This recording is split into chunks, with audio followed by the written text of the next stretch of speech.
With the Bible reading, you go through these books a lot quicker than you realize. What happens is that you talk yourself into, oh, this is boring, and you quit. Or you don't read it all that day, and then you start beating yourself up. So for any of you who are behind, don't lose sleep over it. Today's a catch-up day. Read just one chapter that you're behind in, just one. And next Sunday, another one, and you'll find you'll catch up. But the worst thing you can do is get talked into your own self to quit. Just keep persevering through this. And Leviticus is actually a very fascinating book if you know how to read it. So let me give you some basic ideas. Don't get bogged down, first of all, in the details, okay?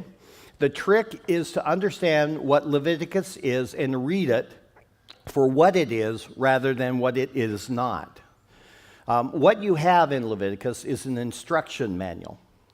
And this instruction manual is for Israel on how to function as priests. How are the priests to do their job? Now, that's a really important thing if you're a priest, because if you do it wrong, you get killed. So if you were a priest in Israel, this book would not be boring. This thing would be life and death. You'd be like, yeah, I'm going to memorize this.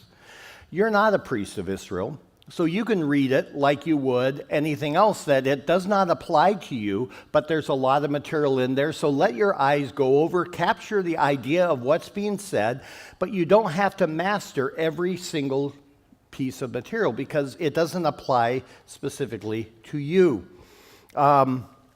How would we break it down? Chapters 1 through 7 deals with the various sacrifices, and you're going to come to realize that there are several different types and what was required in each one. So understand your first day and a half will just simply be dealing with the sacrificial system.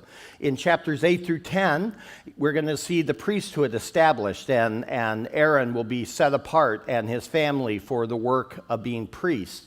In chapters 11 through 15, you're going to find out all the different ways you can become unclean. And you're like, oh my goodness, there's so many. Yes, that's the point. And it wants to emphasize the idea of you becoming unclean and how you can become clean again. So pay attention.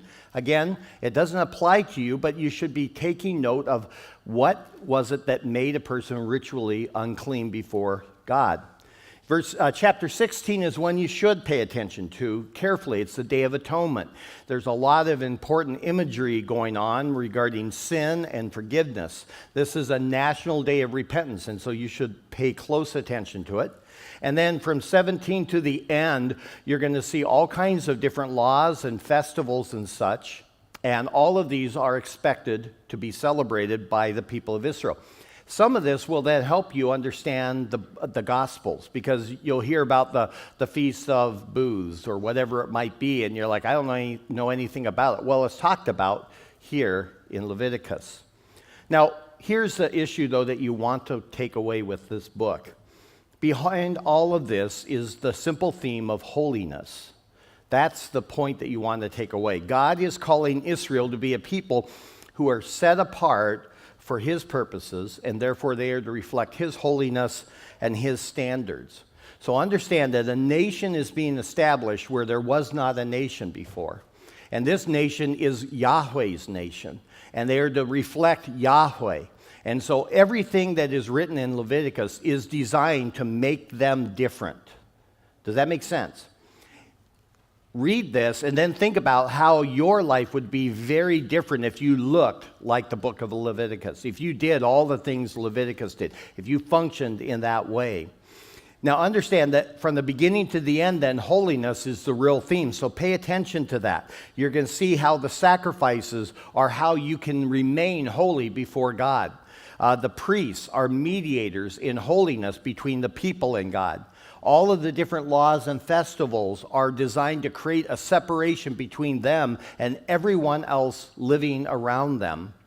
And the Day of Atonement was a living dramatization of that holiness and the need for the holiness. So when you read Leviticus, don't be thinking about, oh, this is so many details. Read it with the idea of, I serve a holy God, and this is what he made this nation be, so that they would be a holy people and distinct. And they miserably failed at that. Then think about the fact that we as a people of God, as Christians, are also called to be a holy people.